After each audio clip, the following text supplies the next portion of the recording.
Price सही guess कर दिया उसको हार्ट कर दूंगी मैं, तो आपको पता चल जाएगा प्राइस आपने सही बताया। ये तो बासी कुछ खा लूँगी या तो फिर बना लूँगी अपने लिए, और सबसे इम्पोर्टेंट बात मैं आप लोगों से शेयर करनी, मेन रीज़न अभी अभी वैसे मेरा कोई प्लान नहीं था मायके आने का ना, माता का बुलावा, तो मैं यहाँ आ गई। पर ये दिक्कत है ना, मेरी बेटी अभी बहुत छोटी है और मंदिर यहाँ से काफ़ी तो हम बदले में उसे कुछ देते हैं, तो मेरे पास हुए थे शादी में, फिर मैंने उन्हें किसी और को दे दिख रहा होगा नहीं दिख रहा होगा मेरे को नहीं पता, पर आप गैस करके बताना इसका प्राइस क्या होगा। और अगर आपने जिसका गुड मॉर्निंग दोस्तों, वेलकम और welcome back to my YouTube channel. उम्मीद करते हैं आप सभी बहुत अच्छे होंगे, मैं भी एकदम अच्छी हूँ। तो करते हैं नए दिन से नए ब्लॉग की नई स्टार्टिंग, और टाइम हो रहा अभी करेक्ट 12 बजे से मैं अपना ब्लॉग स्टार्ट करी। सुबह से मैं नहाना धोना कपड़े बर्तन वगैरह ही हुआ, और उसके बाद थोड़ा बैठ गए थे हम, और हम बोले तो मतलब मेरे भाई भाभी मैं बैठ गए थे धूप में। उसके बाद सारे काम पेंडिंग पड़ गए थे, उसके बाद मैंने कपड़े भी जस्ट धुले, उसके बाद मैंने यहाँ पे खाना चढ़ा रखा है, और अभी 12 बजे से मेरा ब्लॉग स्टार्ट हो रहा है। बाहर में पीहू धूप सेक रही है, और आज घर में मम्मी भी नहीं है और भाई भी नहीं है, मैं और पापा है, तो मैं अपने और पापा के लिए खिचड़ी बना रही हूँ। और पहले हम फटाक से खिचड़ी बनाएंगे और फटाक से खिचड़ी खाएंगे, उसके बाद ब्लॉग आगे कंटिन्यू करते रहेंगे। फिलहाल आज का मौसम भी काफ़ी अच्छा है बाहर, और बाहर काफ़ी अच्छा मौसम है। पीहू रानी वहाँ पे सो रखी है। पीहू मेरी लड़की ना बहुत अच्छी है, मेरे पास शब्द नहीं है उसके लिए, वो इतनी अच्छी है। और मैं आपको आज का मौसम दिखा देती हूँ फिलहाल पहले कि मौसम कैसा हो रखा है, उसके बाद ब्लॉग आगे कंटिन्यू करते हुए। यहाँ से ना जंगलों में इतना घास दिख रहा है ना, इतना घास दिख रहा है ना, जब से मेरी शादी हुई ना तब से तो मेरे को लग रहा है मैं घास देखना ही भूल गई हूँ। तो यहाँ आके मुझे इतना घास दिख रहा है ना, हर खेतों में इतना घास दिख रहा है ना कि मतलब ये घास बचा क्यों रखा है इन्होंने। वहाँ तो घास नसीब ही नहीं होता, कहाँ कहाँ कितने ही दूर आते, कम से कम 13-14 किलोमीटर दूर आते होंगे मेरे हिसाब से। तो एक तो शॉर्टकट हो गया ना, जंगल के रास्ते पहले चढ़ाए फिर नीचे चढ़ाई नीचे, तो वैसे अगर रोड के रास्ते तो 7-8 किलोमीटर तो हुआ ही हमारे वहाँ से। यहाँ तो चलो मैं पहले आपको बाहर का मौसम दिखाती हूँ, उसके बाद ब्लॉग आगे कंटिन्यू करती हूँ, उसके बाद पीहू से भी आप सभी को मिलाती हूँ। मैं ना इतनी आलसी हूँ ना कि मैं सोच रही हूँ कि मैं बर्तन गंदे करूँगी तो मेरे को बर्तन धोने पड़ेंगे, तो इस वजह से ना मैं जिस बर्तन में बनाया ना उसी में खा रही हूँ। क्यों? क्योंकि मुझे बर्तन ना धोने पड़े, इतनी आलसी हूँ मैं। वैसे तो बर्तन भी ज़्यादा नहीं हो रहे क्योंकि घर में 2 ही जने खाने वाले, तो बर्तन भी कहाँ से होंगे ना ज़्यादा, पर मेरा आलस ज़्यादा है, और आलस वाला इंसान कहीं नहीं खा सकता ना। पुराने ज़माने के लोग कहते थे अब जिसको खाना होगा ना, तो अब जो ज़िंदगी में आया होगा ना धरती में, वो खा के ही जाएगा, जितना उसकी किस्मत में लिखा होगा, चाहे वो कैसे भी खाए, खा के ही जाएगा।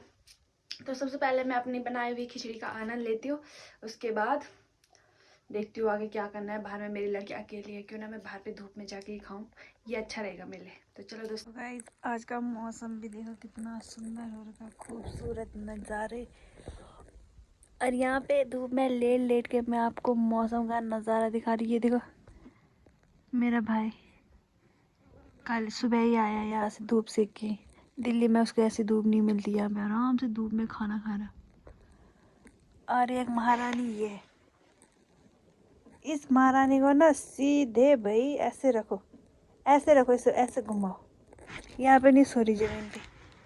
क्यों नहीं सो रही तू जमीन पे है? तो जमीन में क्यों नहीं सो रही? मैं बहुत मारूंगी तुझे, गंदी, बहुत गंदी है, बहुत गंदी है, बहुत गंदी। तो गाइज मेरा क्या कहते हो, मेन रीज़न अभी अभी वैसे मेरा कोई प्लान नहीं था मायके आने का ना, मेरा कोई प्लान नहीं था अभी। और जब बोलते हैं ना सडनली जो प्लान बनता है ना वो बेस्ट होता है। बाकी जो पहले से हमने सोचा हुआ होता है ना कि हम ऐसे करेंगे वैसे करेंगे, उस टाइम अपना मायका जाएंगे या फिर उस टाइम ये करेंगे वो कभी नहीं होता। जो हम सोचते हैं वो कभी नहीं होता, पर जो सडनली हो जाए तो हो जाए, वही बेस्ट होता है। तो मेरा अभी कोई प्लान नहीं था यहाँ आने का, मेरा प्लान था अप्रैल में आने का, तो क्योंकि यहाँ पे अप्रैल में शादी है मेरे भाई की, तो अप्रैल में आने का प्लान था मेरा। और अप्रैल में उससे पहले मैंने ना सोचा था ना, फिर मैंने ऐसे भी नहीं सोचा था कि मैं अपनी मम्मी को बोलूँगी कि मम्मी मुझे यहाँ बुला, वो करके ऐसे मैंने कुछ नहीं सोचा था। मैंने सोचा था कि मतलब अभी जाऊँगी ही नहीं, क्योंकि मेरी पीहू भी अभी छोटी है तो मैं जाऊँगी नहीं। फिर मैंने सोचा मैं सीधा अप्रैल में जाऊँगी, बट सडनली प्लान बना, मेरी मम्मी ने कहा यहाँ आ जाए, क्योंकि हमारे यहाँ पे एक मेला लगता है जिसको बोलते हैं बुंखाल का मेला लगता है। तो पहले तो वहाँ बलि वगैरह चढ़ती थी, तो वो जब से वो बंद हुई तो उसके बाद वहाँ डोलियाँ, मूर्ति और हांडियाँ चढ़ना स्टार्ट हो गई थी। और फिर जब वो चढ़ना स्टार्ट हो गई थी तो अब लोग वही चढ़ाते हैं। अभी मेरे को कुछ टाइम पहले याद है, अभी ज़्यादा साल नहीं हुए होंगे, 10-15 साल ही हुए होंगे, 15-16, हाँ 12 से 13-14 साल ही हुए होंगे बलि प्रथा को बंद हुए हुए, जी हाँ, मंदिर में होता था जो। और उसके बाद वहाँ आप डोलियाँ वगैरह चढ़ती थी, तो पर ऐसा नहीं कि हर साल हमारी डोलियाँ चढ़ेंगी, ऐसा नहीं है। कभी कभार मतलब चढ़ती है, फिर किसी की मन्नत मांगी होती तो वो मन्नत में आप डोली और मूर्ति, हांडियाँ, कुछ भी चढ़ा सकते हैं, चुन्नी वगैरह जो भी चढ़ाना चाहता है, बस अपने मन से कुछ ना कुछ चढ़ा देता है वहाँ, तो वही होता है। और फिर हमारे यहाँ से पंचायत मतलब बोले तो सारे गांव वालों ने मिटा के मतलब पैसे इकट्ठा करके वहाँ मंदिर में कुछ देने का सोचा होगा। तो मेरी मम्मी ने कहा कि तुम आ सकती है, मतलब हम मंदिर में जा रहे हैं, मतलब मंदिर में हमारे गांव वालों की तरफ से भेंट चढ़ी है, तो तू आ सकती है। तो सडनली मेरी मम्मी ने मुझे कॉल करा और प्लान बना, और मैं सीधा यहाँ आ गई। तो जो प्लान बनता था अच्छा तो माता का बुलावा आया, तो मैं सीधा यहाँ आ गई। पर एक बात मैं आपसे और कहना चाहती हूँ, तो प्लान तो बना था मंदिर में आने का, माता का बुलावा, तो मैं यहाँ आ गई। पर ये दिक्कत है ना, मेरी बेटी अभी बहुत छोटी है और मंदिर यहाँ से काफ़ी दूर है, तो मैं जा नहीं सकती क्योंकि मेरी लड़की दूध पीती है, तो जा नहीं सकती मैं उसे छोड़ के। अगर 7-8 महीने की भी होती है तो मैं उसको छोड़ के चली जाती, बट ऐसा नहीं है, अभी वो छोटी है, तो मेरा बुखार जाना कैंसिल हो गया। और मुझे काफ़ी अजीब सा भी लग रहा है कि मतलब मेरे साथ के सभी गए, मैं नहीं गई, फर्स्ट टाइम ऐसा हो रहा है कि मैं नहीं जा रही हूँ। बाकी ऐसा होता है ना, बुखार का मेले का इतना शौक होता था ना, मैं बचपन से चढ़ा होता था। जब हम स्कूल पढ़ते थे ना, तब उस टाइम वहाँ रोड भी नहीं थी, तो दुकानें जब लगती थी ना, जब प्राइमरी में पढ़ते थे हम ना, तो दुकानें जब लगती थी ना, तो वहाँ से हम देखते रहते थे। हमारा स्कूल जस्ट यहाँ नीचे है, और यहाँ से ना चढ़ाई चढ़ के ऊपर से दुकानें लगी हुई होती थी, और दुकान लगी हुई होती नहीं थी, दुकानदार जाते रहते थे अपना सामान लेकर, बोरा बिस्तर बक्सा लेके जाते रहते थे। फिर हम स्कूल से वहाँ से, वो हमारा स्कूल वहाँ से हम गिनते रहते थे कि इतनी दुकानें चली गई, वो वहाँ पे पहुँच गया, ऐसे ऐसे बचपना, जैसे कि आपको पता है बचपना कैसे होता है, तो वही था। और फिर इतनी खुशी होती थी, जैसे कल मेला लगता था ना, तो आज से हमें खुशी होने लगती थी कि हम कल ये पहनेंगे, वो पहनेंगे, इकट्ठा पैसे इकट्ठा करने लगते थे। सब हमें पैसे देते थे, जैसे दादी ताऊ, मतलब सब लोग हमें पैसे देते थे, 100-50 रुपये। वैसे हमारे यहाँ ना पैसों की उतनी ज़रूरत पड़ती नहीं है मेले में, क्योंकि हमें पैदल जाना होता है और पैदल आना पड़ता है। और क्या कहते हैं, वहाँ ना सब खाने पीने सब चीज़ें सस्ती मिलती रहती है, क्योंकि बथेरा दुकान लगी होती है, तो सब कुछ सस्ता सस्ता मिलता है, महंगाई कुछ नहीं होती। तो हमें 200 रुपये में भी हमारा जुगाड़ हो जाता था, 100 रुपये में भी हमारा जुगाड़ हो जाता था। और अभी पिछले साल भी मैं जाती थी ना, तो 200-300 इतनी लेके जाती थी, क्योंकि मेरे को पता है वहाँ पैसे खर्च होने नहीं है। कोई रिश्तेदार मिल गया तो चॉकलेट, आइसक्रीम, चाउमीन वगैरह खिलाई देता था। बाकी हमें पता था हमारे पैसे खर्च होने ही नहीं है। बाकी इस टाइम इंजॉय करेंगे लोग जो जाएंगे वहाँ, खाली मैं यहीं पे हूँ। I miss you. अच्छा सुख शांति रहेगी तो अगले साल ज़रूर आएंगे आपके दर्शन करने, या फिर उससे पहले भी आ जाएं कभी। ऐसे ही घूमने ज़रूरी नहीं है कि मेले के दिन आए, उससे पहले भी आ सकते हैं। जब भी बुलावा आएगा तभी चले जाएंगे। तो गाइस घर पे कोई नहीं है, सब लोग नीचे गांव में गए हैं, मैं घर पे हूँ, मैं और पीहू घर पे हैं। और खाना वगैरह भी मैं अपने लिए बनाऊंगी। वैसे मेरा मन सा नहीं कर रहा, जब मैं अकेले रहती हूँ ना घर पे, तो मेरे को आलस आते रहता है, तो मेरा मन भी नहीं कर रहा खाना वगैरह कुछ बनाने का। तो मैं सोच रही हूँ क्या बनाऊँ, देख लेती हूँ अभी क्या, या तो बासी कुछ खा लूँगी या तो फिर बना लूँगी अपने लिए। और सबसे इम्पोर्टेंट बात मैं आप लोगों से शेयर करने वाली हूँ, वो कल के व्लॉग में शेयर करूँगी।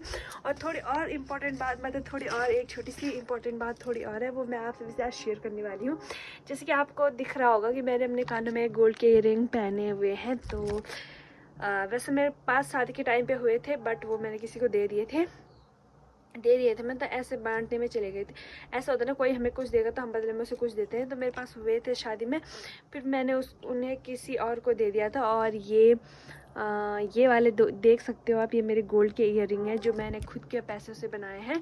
मैं बहुत ज़्यादा खुश हूँ कि मैंने खुद के पैसों से अपने लिए कुछ बनाया है फर्स्ट टाइम। और मेरे को वैसे बोल सकते हैं कि ये फैशन बहुत पुराना हो गया, या फिर इससे अच्छा कुछ और बनाते। आपके अच्छे कमेंट, गलत कमेंट जो भी आप करोगे, जो भी आप सोचेंगे कि इससे अच्छा कुछ और बनाती है तो पुराना हो गया, तो ऐसा कुछ नहीं है। मेरा मन था ये बनाने का, और मेरा बजट भी इतना ही था कि मैं इनको बना पाऊँ, तो मैंने खुद की मेहनत से ये बनाए हैं, जैसे कि आप देख सकते हो। और आप गैस करके बताना इसका प्राइस क्या होगा।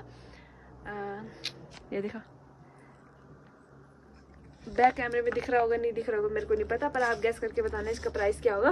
और अगर आपने जिसका प्राइस सही गैस कर दिया उसको हार्ट कर दूंगी मैं, तो आपको पता चल जाएगा प्राइस आपने सही बताया, नहीं तो मैं कल के व्लॉग में भी आपको बता दूंगी कि ये कितने के पड़े मेरे को। बाकी आपको तो पता है ना, सोने का लेवल हाई लेवल हो रखा, हम जैसे लोगों की बस की बात नहीं है सोना खरीदना। ये छोटी मोटी चीज़ें तो इकट्ठा कर करके खरीद लेंगे, बाकी बड़ी चीज़ें खरीदना हमारे बस की बात नहीं है। सो गाइज आज का व्लॉग इतना ही, कल मिलते हैं आपको नेक्स्ट व्लॉग में। और आपको बहुत इंपॉर्टेंट बात मैं आप सबसे शेयर करने वाली हूँ। मेरे मन में था कि मैं सब कब बोलूँ, किसके पास बोलूँ, और मेरे पास कोई था नहीं ऐसा जो मिलता जुलता अपना ना, जिसको मैं बता पाऊँ बैठ के ये सब। तो मैंने सोचा मैं एक व्लॉग ही लेके आऊँगी इसके ऊपर, तो बने रहे मेरे साथ कल के व्लॉग में। Love you guys, bye bye.